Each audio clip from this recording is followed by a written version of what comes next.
So here's the question on the floor. So why should I follow him? Why should I follow him? Jesus gives us reasons in this verse, in these verses 11 through 24. Jesus gives us reasons why you and I should follow him. Number one, we should come to him. Or why should we follow and come to him? We should come to him based on the authority of his teaching.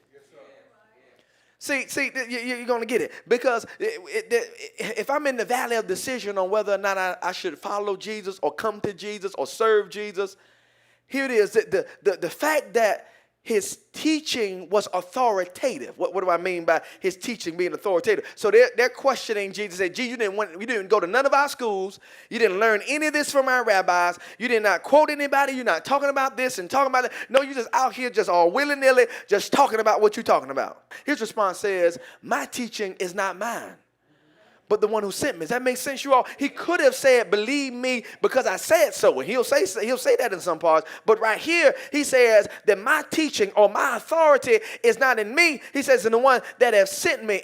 In other words, he is saying that you're trying to make it seem like I'm just out here on my own, saying stuff, making up stuff you never heard before. But I'm only saying what's been said. I only have authority because the one that sent me, his authority was in the fact that he had perfect knowledge of the Father. Here's the difference between Jesus' teaching and the other scribes' teaching. He had perfect knowledge of the Father. You missed what I just said. They're quoting the other rabbis. They're quoting other teachers. But Jesus has perfect knowledge of the Father. Everything that he's saying, he knows everything about God. Not only that, doesn't stop there. His authority was in the fact that he had perfect knowledge of man.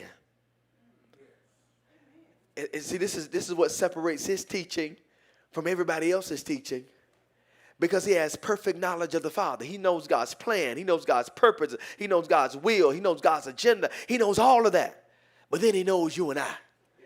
He knows who's in his midst. He knows who's listening to him. He knows our heart. Who in the world would deny him? Who in the world wouldn't come to him? Who in the world wouldn't serve him? Because what this man is saying is more than him just being a good man. This man has perfect knowledge of the Father. It's more than just being a good man. This man has perfect knowledge of human beings. He knows everything. So who wouldn't come to him? I'm going to come to him because his teaching has authority. Has authority. Not only that, we should come to him based on our desire to do his will. If any man come to me, he said, they come to me, I will not cast them out. But if they come to me, I'm going to bring them to my own. So what am I telling you? Jesus is saying that the mere fact that I should come to him is the fact that I desire to do his will. And when I come to God, a person that's sincerely desiring to come to God, they're not coming to God to try to manipulate him. They're not coming to God to try to get their bills paid. They're not coming to God trying to get a new car or a new house. But someone has a desire to know God and to come to God. They're saying, God, I want whatever your will is,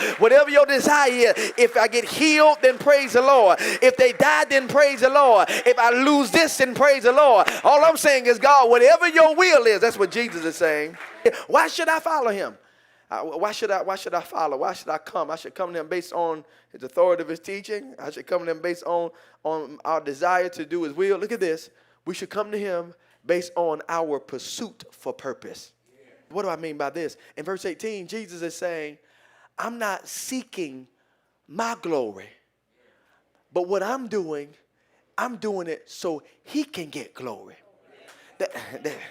Come on. What do I mean? What does this have to do with purpose? When you and I are in purpose, come on, you already see where I'm going. When you and I are in purpose, I'm in purpose. The whole fact that God gave you and I purpose, it was not for me to be popular. It was not for me to get a pat on the back. But the whole reason for you and I to be in purpose is for you and I to give him some glory. And so when I get in purpose and when I'm doing what God has called me to do, when I'm doing what God has assigned me, when I know I've been born on purpose and for purpose, it is for him to get glory. You can think I just want you to acknowledge me. You can just think I just want you to bow down and do. You can think whatever you want to think. Oh, but if there be any virtue, if there be any praise, let it all go to him. To God be all of the glory.